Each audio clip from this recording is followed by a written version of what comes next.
How to use ConvertKit for email marketing.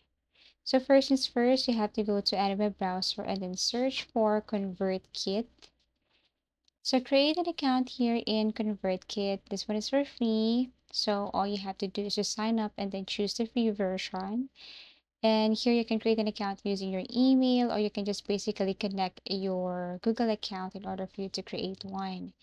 Once you have your ConvertKit account, then all you have to do here is go to automation or tap on start writing. And then here you will see the template that you can use.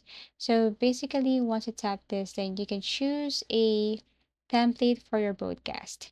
So basically, you can just review and then proceed. So I'm going to choose this template right here. Make sure that this template is for free because you're just using the free version. So let's just say, or let me use this one, the simple template.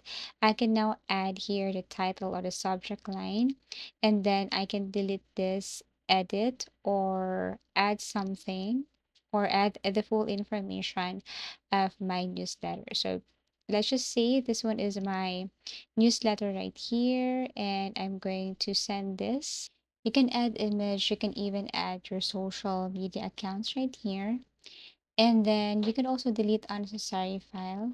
And once done, then you can just basically tap this send email or publish to web. So let's just say if you want to publish to web, you can add or upload a thumbnail right here and then set everything.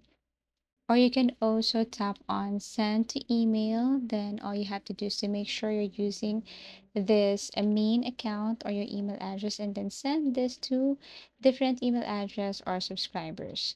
And basically that's how easy it is to use ConvertKit for email marketing. Thank you for watching and see you again in our next video tutorials.